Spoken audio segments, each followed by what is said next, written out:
Welcome to Crawlspace. I'm Tim here today with Lance. What's going on, Lance?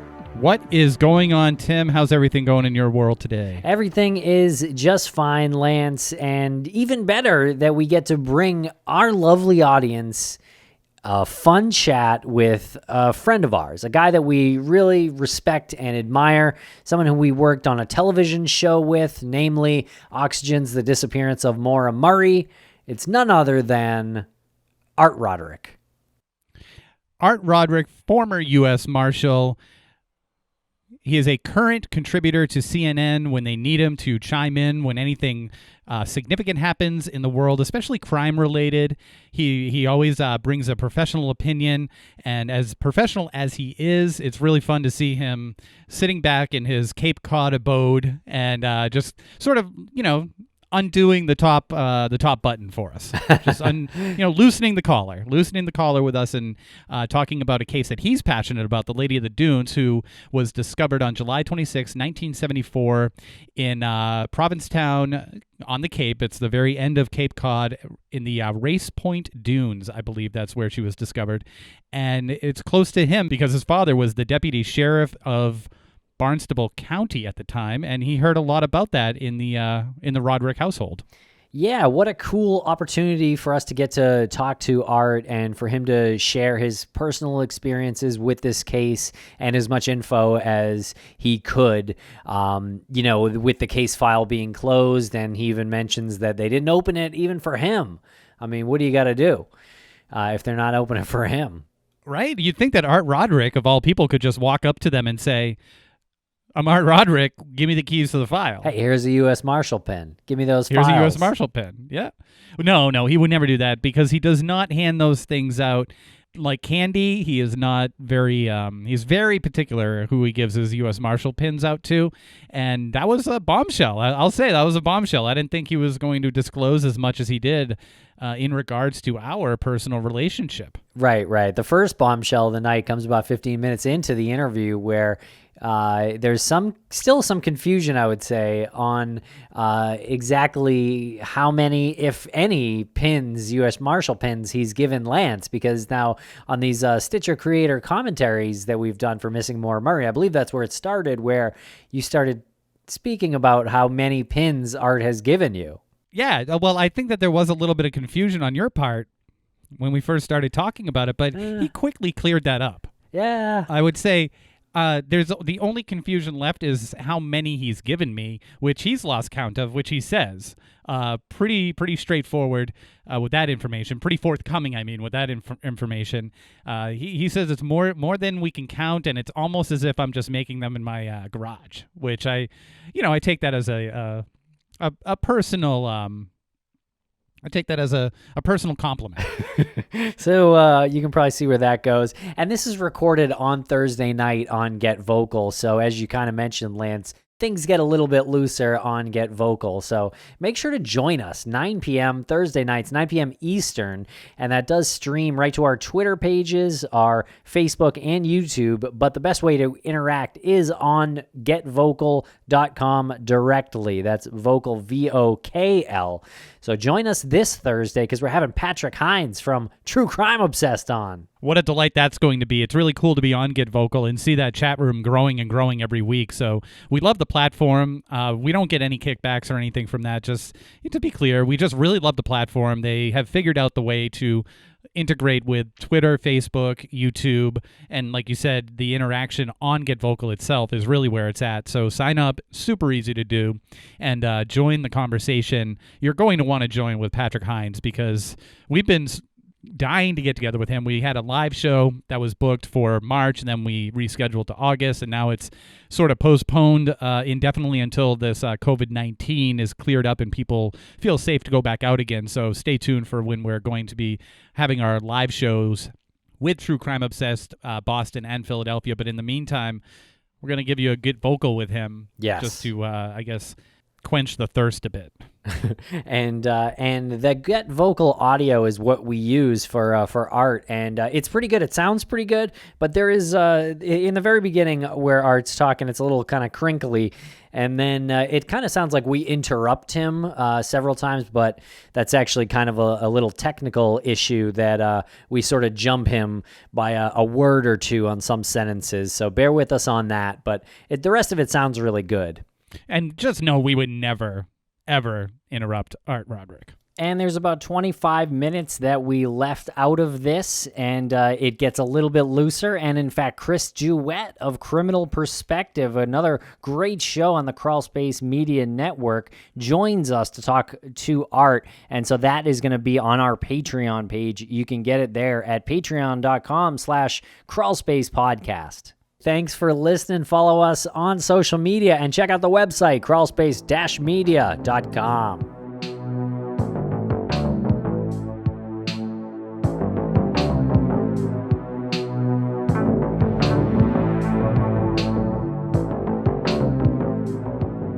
We are here to talk primarily about The Lady of the Dunes, which is a mystery deep-seated in Cape Cod lore. And it's something that's very close to you. It is. The Lady of the Dunes was actually found in Provinectown, the very tip of Cape Cod, or P-Town. Raised up there. Both sides of my family, generationally, are from there. Obviously I have a lot of aunts, uncles, cousins down there, still to this day. And the town is near and dear to my heart. And I went back in probably 2004, and it was a beautiful June day, and I said, boy, I miss this place. There's nothing like Cape Cod when the skies are clear and the sun's out. It's the bluest of blue skies, and of course, Provincetown, a very beautiful little town, and luckily they have kept it that way. Okay, and how far back does law enforcement go in your family? Because we've talked about your history. My actual question is, are members of the Roderick family on the poster behind you? No, they're not. The poster behind me is a historical poster from like 1989 that celebrated our 200th anniversary of the US Marshals, which were brought about in 1789. So we put out a series of posters back in 1989 to commemorate the bicentennial. And this is just one of the posters, and it's got several old badges and pictures of marshals back from the 1800s. So it's more of a commemorative piece than anything to do with my family. But your family is pretty steeped in law enforcement, and when the case came about, the Lady of the Dunes, that happened July 26, 1974, you have memory of your father discussing this case. Oh yeah, absolutely. I was 18 years old, and I was commercial fishing with one of my father's brothers at the time on an Eastern dragger, 75-foot Eastern dragger called the Jimmy Boy. And July 26, 1974 was a Friday. So that's the only day we don't go fishing because the market's closed that day. And I specifically remember when this all came about, my father was one of the first criminal investigators in the Army back in World War II. He fought in World War II in the Pacific Theater and became an MP or a criminal investigator afterwards, and was stationed for many years in Japan, helping the Japanese establish a civil police force. He retired in 1962, came back to Provincetown and was actually on the Provincetown Police Department for a couple of years, and then became a deputy sheriff in Barnstable County. And he worked out of the Orleans courthouse, which is the second district court here on Cape Cod. But he was also the bailiff in Provincetown. So if anybody got any trouble, you would see my father to get out of jail and then show up for your approved time at court. But my father was in law enforcement for many, many years. My wife's a US Marshal. My sister's a DEA agent. I also have a sister-in-law who's an FBI agent. So, and some cousins along the line that also are in law enforcement. So my family was either commercial fishermen or law enforcement officers. So I can imagine that the conversation around the Thanksgiving table probably had a lot of football going on, a lot of football topics. A lot of topics going on, let me tell you. And obviously with all the events that have occurred here recently, we've had many conversations about what's going on today in the United States. Well, that's interesting. Actually, we have Pi Rational there. She said the family reunions must be amazing. How does that, when you do get together with your family, and you just mentioned all of the going-ons today, and do you expect when you get together with your family and you have different generations talking, is everybody kind of coming from a different point of view, or do you all have, I guess, sort of the same point of view, and you're just saying, well, this is how we adapt to these times? And can we raffle off an invite? Now that would be interesting because we do check our guns at the doors. No, I'm only. No, you don't check your guns at all. Yeah. I think it's like any other family. You come from a large family, and everybody has varying different points of view. So although we have a lot of law enforcement people in the family, we have a lot of people that aren't, and I've got, sisters that are involved in public service, nursing and school teachers, and, other family members that are involved in public service. So we sort of all have that kind of view on life as my dad did and my mother did regarding public service and community service. That's so cool that you regard it as public service and community service and not specifically law enforcement. No, it's community service. I mean, you're there to do a job, and I always say it's, and I think a lot of people will agree, it's the hardest job, I think, going, because you have to emotionally, as a uniformed police officer. Now, I did do 3 years as a local police officer here on the Cape, but mainly I spent my marshal career looking for bad guys, which to me is a lot easier than driving around in a community in a police car and in a uniform. But it is community service. It is what we're there for. And I think we got away from that maybe a decade ago, and I think we're starting to come back to more community policing and more contact with the community between law enforcement and the community, and letting each other know exactly, how we feel, how the community feels. So, even though a lot of this is going on pretty bad right now, it's horrible situation going on. I think it has gotten better over the past decade. You said something interesting, that it's easier, and maybe I misheard you. You said it's easier to be the guy who's catching the bad guys as opposed to being in uniform driving through the communities. Well, from the perspective of, when I'm looking for a fugitive, I know what I'm looking for. I know what I'm going after. A police officer in uniform doesn't really know, if they pull somebody over for speeding, exactly who they have in that car. I can't tell you how many times major criminals have been caught because they've run a stop sign or they've run through a traffic light.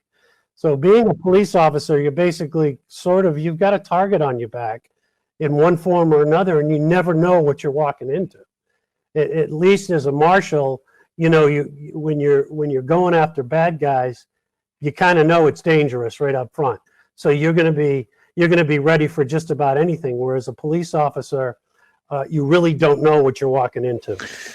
Well, Art, we are all very impressed with your background, but none more than Lance. And Lance has been talking lately a lot about the US Marshal pins that you've given him, the handful of them. So I just wanted to confirm how many pins you've given Lance. I'll just before you. I have no idea. He must be making them. He's making them in his basement. No, That's what he's stop doing it. now. Stop it. Now, we've been talking about this. There's photographic evidence of you giving me a pen when we were hiking Mount Kerrigan. Yeah. You Tim is in front of Never us. happened. You're clearly giving me a pin. You have tears in your eyes because it was so emotional for you. And I Well, the tears didn't have anything to do with emotion. As you recall, that hike was pretty treacherous. but we got through it together. After you gave me that pin on the hike, we got through it together. Yeah, there was a Yes, bond yeah. formed at that moment. I feel like It was great. It was great. I was gonna wear all of them tonight, but I didn't want to embarrass. I didn't want to embarrass you or or me, because I haven't gotten any. or Tim mostly. Yeah. Right, I didn't get one on the top of Mount Carrigan. So, but Yours is in the mail. Tim. Well, I'm glad we finally cleared that up because Tim Yeah. didn't believe me. I feel like we didn't clear anything up, I think, actually. I think it's very clear now. All right, Lady of the Dunes. Okay, so the Lady of the Dunes was found on July 26, 1974 by a 12-year-old young girl named Leslie Metcalf. She was walking with her parents through Race Point Beach in Provincetown, Massachusetts. And so this is a Jane Doe. She's never been identified.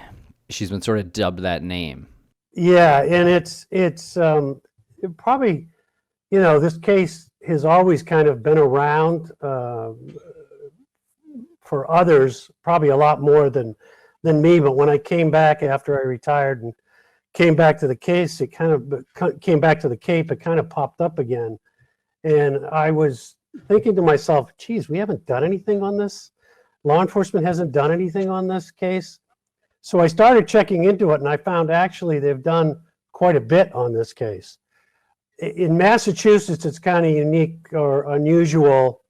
I was a police officer here on Cape Cod, and anytime we had any type of crime that needed crime scene technicians, the PDs down here are not big enough to have those type of expertise. So we would call the county sheriffs who had crime scene technicians that would come into town, take photographs, take latent prints, whatever was needed based on the particular crime. And that's what's happened here. Provincetown Police Department is a small PD. Detective Meredith Lober has the case currently, but it is actually under the investigative jurisdiction of the Mass State Police, which are under District Attorney O'Keefe here in Barnstable County. So the DA actually monitors and sort of manages these homicide cases with the Mass State Police task force assigned to that district attorney actually doing the investigation. And where does this investigation stand now? Because you said that you went down there and you were. Well, I mean, obviously over the years, this case has garnered a ton of publicity. There's been news reports, magazine articles, newspaper articles, TV shows. A lot of press reports pop up every so often. And there was a flurry over the past couple of years of news reports concerning the case and a lot of sort of urban myths about what this case is all about. But the bottom line, as you had stated, Leslie Metcalf found the Lady of the Dunes on that day, July 26 in 74. She was actually out with her parents and some other friends who had a dog. The dog was rustling around in a particular area. She went over and actually discovered the body, which was laying face down on a green towel with the jeans kind of folded under her head. She was almost decapitated. That's how badly her throat was cut. And then her hands had been cut off and removed, and there was pine needles in the area where her hands should have been. And she was decomposed. I mean, you're talking July on the Cape. It gets pretty warm there in the days, but the ME sort of established the time of death 10 days to 3 weeks prior to July 26th. When you said that she had pine needles where her hands used to be, that's because her hands were amputated. Was it some sort of like, did it strike anybody as being like a ceremonial type thing or like a... It's hard to say because that's the description we have, but this was 1974. The chief that originally had the case, Chief Jimmy Meads, was a good friend of my father and of my family. He has since passed away.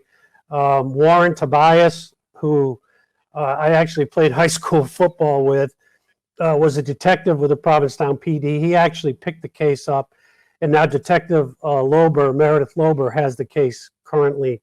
Now they're sort of monitoring it and working with the state police. So a lot of things have been done over the years. There's been a lot of speculation come out as to who she is, what she is. I mean, apparently she had some major dental work done in the area of thousands of dollars worth of gold work in her mouth. Now, several of her teeth were missing. Mm-hmm. So it appeared that somebody was trying to hide her identity. We got no fingerprints here. Some of the teeth were removed, so dental records are a little more difficult. But, a lot of things have happened over the years, a lot of speculation as to who possibly could have done that and where and who this woman actually is. Yeah, I just want to point out the geography of Provincetown, specifically on the Cape. If you don't know Massachusetts well, that's quite a hike from Boston. That's like what's that, like a 2.5 hour drive from Boston? Like it's about 2.5 hour drive from Boston. They have the ferry that goes across from Boston to P-Town in the summertime. But it's a haul. So, and you could drive the entire length of Massachusetts in about 3 hours, east to west. So it's, geographically speaking, the distance from Boston to Provincetown isn't great. It isn't that. It shouldn't represent 2.5 hours. Right. You're saying the mileage between the two. Yeah. Yeah, but you're talking small highways. You're talking 13 miles of what we call Suicide Alley down here that goes to the Orleans Rotary.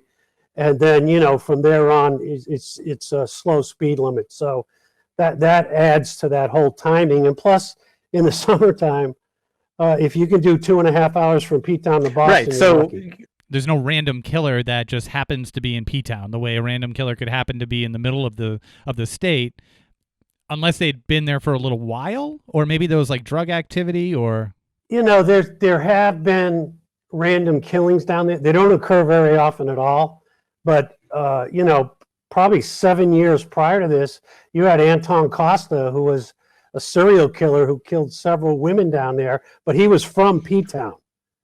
And you've had other homicides down there. I remember my father working as a court officer. He had to go, a lot of times they took juries out to murder scenes, and, he would be the court representative there, making sure the jury wasn't molested or talked to or anything like that. And he used to do that quite a bit. I mean, it's rare, but it does happen down here. And we've had serial killers in this area, not only Anton Costa, but Hayden Clark, another prolific serial killer. We've had other criminals that come down here. Whitey Bulger has been implicated in this particular homicide. Of course, he apparently took that to his grave, whether it's a yes or a no. But he denied any involvement in this particular homicide. Kind of his signature, right? The removal of the teeth, the removal of anything that would be like a distinguishing characteristic, distinguishing feature. Exactly, and the thing that kind of adds to it is the initial reports indicate there was no sexual assault. So it wasn't like some type of sex crime or some sex crime that got out of control and they ended up doing that. I mean, you don't cut somebody's hands off like that unless you want to possibly hide their identity. Before it goes unnoticed, and I just want to, remind myself on it. Shannon said that detail about the jeans weirds me out every time. What's the detail about the jeans? Well, the jeans were apparently folded like a pillow. Right. Either under her head or right next to her body. So it appears, when you talk about individuals that try to make somebody comfortable after they're dead, or try to assume that, hey, I'm going to make this person comfortable. Usually there's some connection between that individual and the victim. And usually they play on that. The problem is it's very hard to investigate, almost impossible to investigate this particular crime or any crime where you don't have the identity of the victim. Right. Yeah. Yeah. And what is what we know about the victim? Tell us about her, I guess.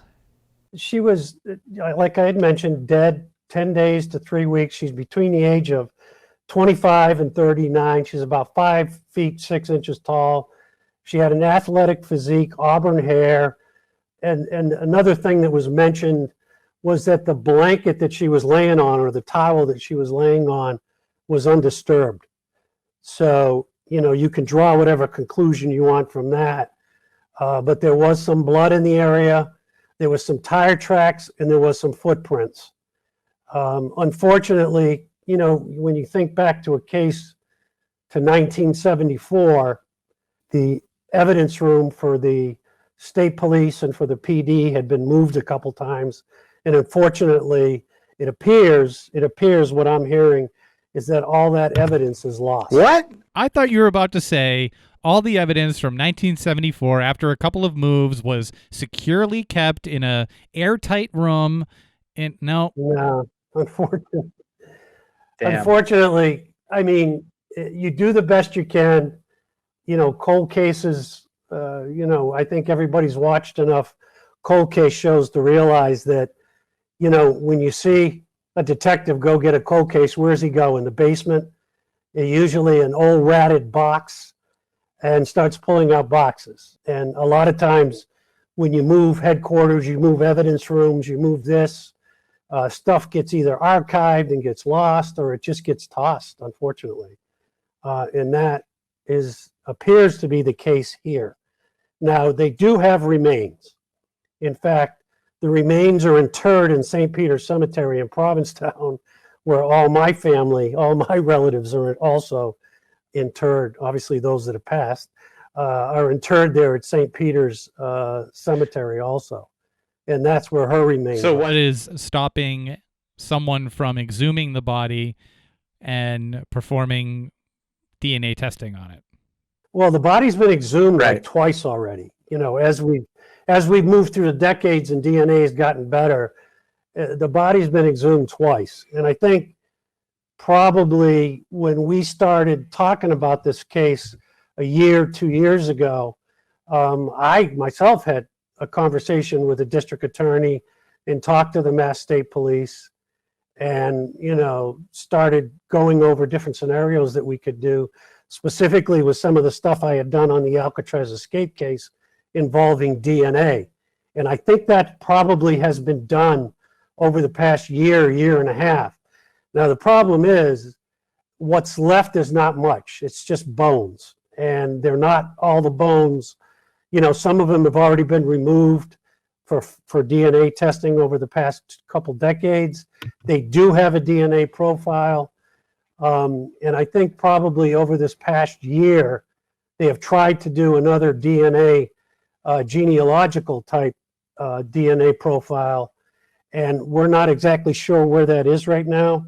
The district attorney's office and the Mass State Police, of course, aren't going to share that openly. No, With me or with why us. not with you? You can't just walk in there and say, Hey, It's Art. look at the pin. It's Art. It's Art Roderick. Yeah, I know a lot of the state troopers, and the district attorney actually was a police officer in the town right next to where I was a police officer, and he knows my father. But can I walk in there and demand to see a yes. case file? No. I mean, this is an open homicide case, basically. So they're just not going to open the case files, especially now when they might be onto something good. I mean, for all we know, they could have done this genealogy charting and figured out Let what's this going be on. a message to people. Who are, the citizen detectives. We do appreciate the work that I say we, like I'm a US Marshal too. I'm like an honorary one anyway. Yeah, I mean, at least. At least an honorary Yeah. one. But you hear this over and over that people will submit evidence or what they think is evidence, or they'll submit a lead to law enforcement, and then they don't understand why no one got back to them to tell them where that lead ended up or what became of that lead. Art Roderick, who literally has been born into law enforcement and was in the US Marshal. division. I mean, you were part of Homeland Security as well. I mean, your resume is extensive. Not even you can say, listen, just cut me some slack. I need to know this. Those are the rules, and not even you can be one to break those rules. Oh yeah, sorry, Shannon, and dashing in that jacket. Shannon just wanted to add that. Yeah, what if you wore that jacket into the police station? I feel like No, I don't think wearing any type of jacket's going to make any difference. And I'll tell you, I worked at CNN for 3.5 years and did the talking head thing with them. And I always used to tell the anchors or the public, hey, listen, when law enforcement is quiet and they're not providing a ton of information, then generally they're working on something fairly decent, and they don't want to blow the lead by putting it out there. There's always a public safety issue that law enforcement looks at. And in this particular case, we're talking a case from 1974 that every couple of years seems to generate a lot of press and a lot of interest. We had the Joe Hill thing. yes, people in the chat room are dying to hear about that. This is where Joe Hill, Stephen King's son, claims that he recognized Lady of the Dune in Jaws. Yes, and it's interesting because that was all going on around the same time. As you recall, the first Jaws movie was being filmed around 74, and obviously this body was found in 74, and he actually went through and looked and picked a woman out that kind of looks like the composite that has been done, that has been out there in the press, and tagged this particular female as possibly the Lady of the Dunes. And it generated a lot of press. Unfortunately, I think from the fortunate side, it's always good to keep these cases open in the press, and whatever can generate any type of lead is good. But in this particular case, that lady is alive and well and living in the vineyard. She's a local resident over in Martha's Vineyard. She saw this photo and actually let law enforcement know that she's alive and she's not the lady. So she called them? Yes, they were able to make I'm not sure if she called them or law enforcement was able to figure out who it was, but let's just say that they were able to track that woman that Joe Hill said was possibly Lady of the Dunes from Jaws back to her home in the vineyard. Well, we just dropped an exclusive here on GetVokl. Shannon didn't know that. Yeah. Well, there was I don't know if it was newer, but there was another composite, a facial reconstruction of Lady of the Dunes done with and without freckles in 2010, and that facial reconstruction doesn't really look like that Jaws extra, whereas the other one kind of did. That composite did. Yeah, I wonder which one's closer. The second one seems to have more of red hair. I think that one is a 3D rendering, a 3D composite. I mean, there are always questions because it's not 100% science. Obviously, they're working off, dimensions on faces and symmetry and all that stuff. And then they have software programs out there that can do that now and age people. But, one of the interesting things I've come across is that, and we've talked about Parabon Nanolabs before out of Reston, Virginia, but apparently they have the capability of something called Snapshot, which if they have a large enough DNA profile, they are able to actually do a composite of what an individual looked like at age 25. I mean, height, weight, hair color, eye color, freckles, no freckles. It's amazing what they can do. The only thing they can't do is the weight issue because it fluctuates so much over the years. So, Parabon Nanolabs is able to do that, and I think they've actually copyrighted that particular capability and called it Snapshot. I would love to know what it was like in the Roderick household when you first heard about this and you heard your father talking about this. You said that you found out about it when you were on a fishing boat, but what was it like hearing details? Did you hear details as an 18-year-old? And were you shocked? Was this the first time you heard something like that? No, because I was around when Anton Costa was killing women in Truro and in Provincetown. So I heard my father talk about a lot of stuff that he was doing at the courthouse. But of course, I'm 18 years old, and it's a Friday, so the fish market's closed. But I have to get ready to go out fishing at 2 a.m. in the morning and not come back for 3 days. So, okay, just another story. Somebody's found dead on the Cape. Interesting.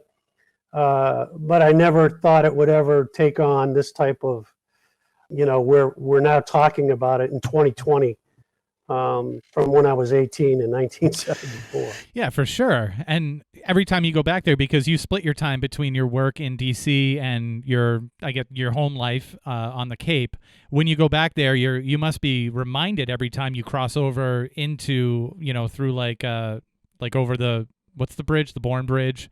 How soon as you're entering into the Cape do you start thinking about the Lady of the Dunes? Usually when I'm going right into town and I can see the monument, the Pilgrim Monument from the highway, I start thinking about it.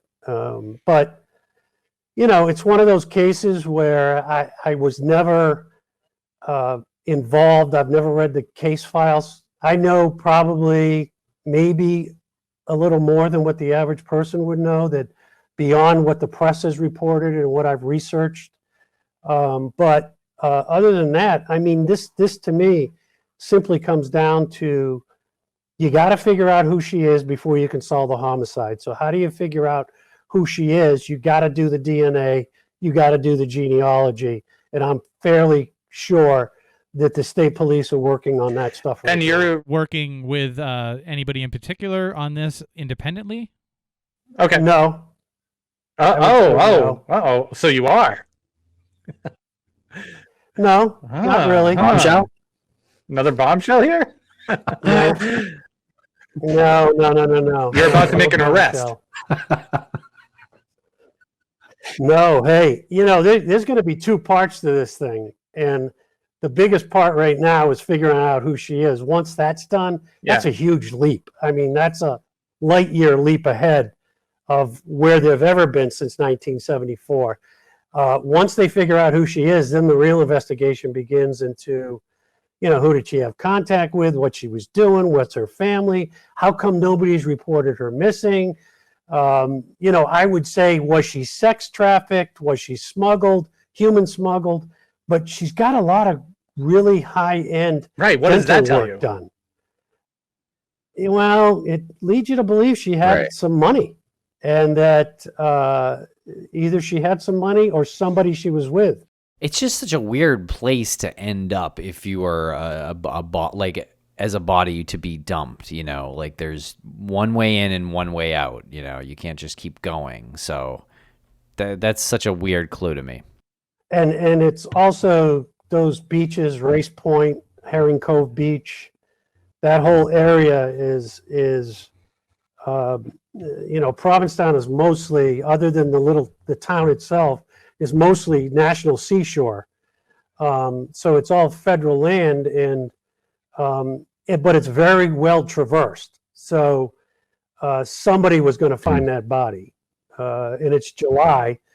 Yeah, I was just going to ask that. This is just a couple of weeks after the 4th of July, which I imagine is a huge time of the year for Provincetown.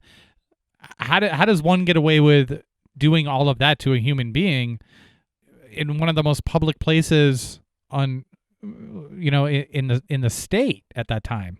Yeah, I mean, that's the other thing. We don't know where she came from. We don't know where she was prior to her body being found. So, was she in town? If she was in town in Provincetown in July, there's tens of thousands of people there, and it's a small town. You can mix in and get lost very easily. People are always walking the beaches at night,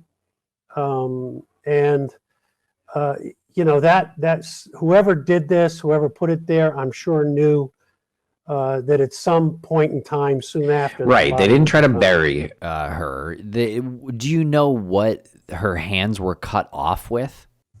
No, I haven't seen the original autopsy report, so I don't know if it was a straight cut or, I didn't see. I don't know how the hands were cut off. Was it done with a saw, with a blade, whatever? And teeth I were don't know. removed. This seems somewhat professional to me. Yes, it does sound Right. like How do you that, remove yes. teeth? Pliers? Yeah, and she was almost decapitated. So, I don't know if they gave up on that. Do you think that it might be more than one person? It could be more than one person, but they have a set of vehicle tracks and a set of footprints.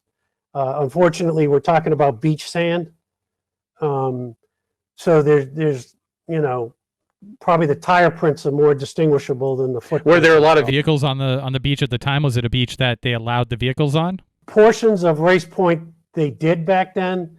In fact, I used to go out there all the time on four-wheel driving. You get your over the sand permit, and you would go out to where we'd go to the other side of Race Point Light, which used to be called, or it's still called, Hatches Harbor, and we would stay out there, and there'd be, multiple family members out there, and friends and relatives and everything would kind of stake that area of the beach out there. But yeah, there's used to be at that point in time a lot of four-wheel drive trails out there. With the hands being removed, other than not being able to identify the body, is there any theories about why that would be the case? Was there anything, maybe another connective case that you can look at where hands were removed or anything like that? They've looked, I can tell you investigatively, they've looked at every possible avenue, from serial killers, the two that I've mentioned already. Well, specifically Hayden Clark was looked at for a while. Whitey Bulger was looked at. But I think it comes down to the fact that the theory I've heard is that they believe that the hands being cut off were just an identity issue. We have Luke here, who also says sounds like a boat prop incident. Has there ever been anything explored with that theory? Yeah, I think the cuts were too clean, and there would have been other marks, on the body at that point. It wasn't like she was washed up or she was in the water. Right. Her head, her the head was body propped with the placed jeans there. too. Right, exactly. And there was a bandana nearby also. So it wasn't like she was out in the water and got hurt and then came up on the beach. It was more like she was Right. placed And there there. is some signs of blunt force trauma on her head. Any idea what weapon that was? No, didn't see anything to indicate any type of weapon. And as I recall, I don't think they actually found a weapon nearby. So, blunt force trauma can be anything from a log to a hammer to a baseball bat. It can be anything you can get your hands on. Tire iron. And They've never found the hands. so Correct. could it possibly Never be found that the she hands. was maybe murdered on a boat? And then they threw the hands overboard, and then Well, they could have thrown them in. They could have cut her hands off and thrown them in the Right. water at any given point, and just let the marine life take it over. Or they could have taken them. Do you think somewhere that she was and murdered there, or was she placed there? Do you think her body was moved? It seems like from the blood, and it looks like she was placed. There wasn't a struggle, so it looks like she was placed there. And they say there wasn't a struggle based on the area around the body and the fact that the towel she was lying on, it wasn't really disturbed. So it's hard to say. That's stuff that would be deep in the file, and it would also probably, some of it would also be in the medical examiner report. Right, because pathology report. okay, so she's not killed right there because it didn't look like there was a struggle right there. And But there would have been there- blood, significant blood, I think, yeah. Right. And there was nothing in the file. Yeah, they also said she could have been sleeping. Was one other theory that Okay. came up. I don't know. It's very difficult to say. And again, all that Yeah. stuff is gone.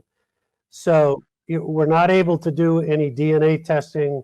The state police can't do any DNA testing on the clothing, on any of the stuff that was found at the crime Has there scene. been any significant person of interest? Other than the few that I've mentioned, there have been others that have come up, but not people I wouldn't say were persons of interest. Persons of interest is a pretty strong term in law enforcement. I mean, it's one step. Oh, I know what the term means. I'm basically a U.S. Marshal. I know. Yeah, but I think a lot of people were interviewed. A lot of people were talked to. Even people that came forward and thought possibly she could have been their relatives, or could have been a relative of theirs, and they did some DNA testing and proved not to be. So it's not like this case is sat completely dormant. I mean, law enforcement, both from the Detective Lober side and Detective Tobias from the PD, and also the Mass State Police, they have done a lot of work on this case. Yeah, that Whitey Bulger connection is pretty interesting. Shannon in the chat room has brought him up a couple times as well, and I'm actually reading the new book Hunting Whitey, which is great. It's about the FBI hunt of Whitey Bulger, and I'm almost done with it. But he actually buried some people in, some of his 19 victims. He buried them on a beach in Dorchester. I think this would be a little early in his ring of murders, but this seems like it was right after he joined the Winter Hill Gang. He hopefully in that book they gave credit to the U.S. Marshals. There's a lot of yes, they do. Yeah, and there's a lot of U.S. Marshal talk in there. Okay, good. I just want to make sure. Yeah. I just want to make sure. But Whitey also frequented Provinectown quite a bit. Yes.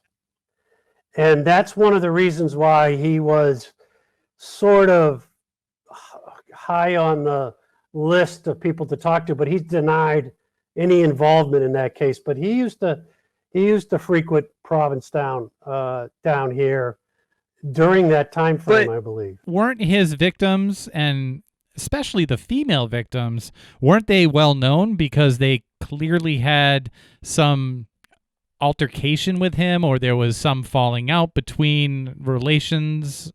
Yeah, no, Whitey's the people that Whitey ended up doing in had some connection to what he was doing, as opposed to some random person on the street. Yeah, because I would imagine that if the Lady of the Dunes had any connection to Whitey Bulger, it was because someone that she was associated with was working with him, or she might have been running drugs for him or something, but she would have had something within the, someone in that circle would have known her as well. Without a doubt. I think I think that would be the meaning of removing the hands and some of the teeth as well. That seems like a professional job. And she seems like she's not like she might have been his girlfriend or something like that. Yeah, I would say it has the ring of a professional job, but a professional job also means we wouldn't have found the head. A real professional job. I mean, and Whitey, was a real professional. Yeah, this is pretty early though. Still, I think. Yeah, it is early, and I know a lot of these guys, that do this, do perfect, get better at getting away with these types of crimes as they move through their criminal career. But yeah, I agree. I mean, if it's early on, I mean, Whitey's on the list of people, but we'll never know at this point in time. He rose to his power while you were rising to your law enforcement power. Yeah, in the same state. Yeah, I came across him in a lot of cases, mainly when I was looking for organized crime fugitives in the New England area. Obviously, his name would always pop up, and then the whole issue of Whitey being an informant and basically ratting on the Italian mob, and all that came into play in a lot of cases, in a couple of 2 or 3 cases that I worked in New England dealing with organized crime. What was that like in your circle of peers talking about this one character, this Whitey Bulger? Was he really as deadly as was he? Oh yeah, yeah. I mean, but there's a lot of characters like that, and they were all. I mean, you work cases in Rhode Island back in the day, and you talk about Patriarca. You work cases in Springfield, Massachusetts, and it was Skyball, Scabelli. So the mob guys were always kind of there in the background, and especially with the cases I was working, because they were tied. The two cases that come to mind are Alley Boy Persico and Salvatore Michael Caruana. And Alley Boy Persico was hooked with the Colombo crime family in New York, but was being hit out in Connecticut. Caruana was hooked with the Boston mob. He was being hit in Connecticut. So there's all this connection in New England, New York that was going on at the time to hide these individuals. And who are you taking direction from as a U.S. Marshal in relation to all of the organized crime? Because I'm assuming that you and your peers would look at something that Whitey did or something that you think Whitey would do, and you want to go form a case or maybe form an investigation against him. Who do you take orders from, and they say, here's your directive? And do you ever bring like ideas to that entity as well? Oh, absolutely. Very simply, the FBI has jurisdiction over organized crime cases.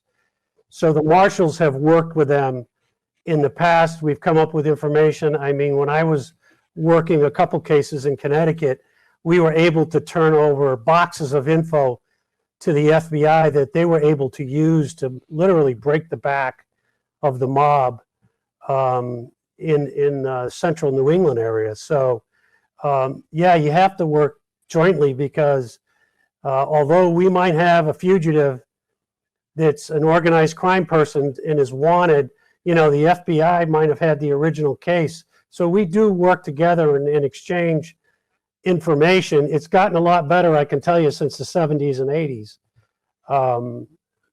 But that you have to share info. Otherwise, you're losing a whole block of information. And, we don't have a way of actually looking at what a criminal does. If you didn't catch him on Friday, how many crimes did he commit 2 weeks later on that following Friday? So we try to get these individuals in custody as quickly as possible for public safety issues. Did you ever have any dealings with the Isabella Stewart Gardner Museum heist? No, but that's another one Whitey's been implicated in. No, I did actually want to do something on that particular case, more of a TV production as opposed to my law enforcement career. But, the Marshal Service is an investigative agency, but really their bread and butter is fugitive cases. So if they had located somebody and had an individual's name, then a lot of the times they'll call us in to actually find these types of individuals. So in that case, they still have no idea, who committed that robbery. Yeah. Apparently, he says in that same book, or it's in that same book, that he claims he had nothing to do with it. But I haven't gotten to that part yet. The book is great. Once again, I love it. I do. Okay, so if the U.S. Marshal Service primarily is there to locate fugitives, was there ever a fugitive that you were assigned to locate that made your heart maybe skip a beat, where you thought to yourself, this is going to suck? Oh yeah, there's a lot of them. I mean, when I had worked in Connecticut in the mid '80s, I got promoted to headquarters and basically ran a bunch of cases out of headquarters in the field. So I'd done a lot of work in Jamaica back in the '80s when the shower posse was huge, down in Miami. And, those individuals would love to kill a cop. They don't care. They've got 20, 30 killings to their name. They're enforcers for all the different posses down there. It's kind of died out a little bit now at this time. It's become a lot more localized down in down in Jamaica as opposed to here in the US. But yeah, just about every one of them. I mean, unfortunately, since 2011, we've lost, I think, around 9-10 US Marshals doing exactly that, executing arrest warrants, and they've been shot and killed. We've also had several task force officers that are special deputy U.S. Marshals, which are local police officers that we deputize to help us out in these cases, that have been shot and killed while executing arrest warrants. I mean, when you go after, the marshals average around 100,000 fugitive felony arrests every year. Okay, and that's with all their task forces across the country, and that's domestic and also international. We go after fugitives that are wanted overseas. That are wanted in the U.S. that are overseas, and vice versa. Those that are wanted overseas that come to the U.S., we look for those individuals also. So unfortunately, there's a lot of job security out there for anybody working in the Marshal Service in the fugitive program.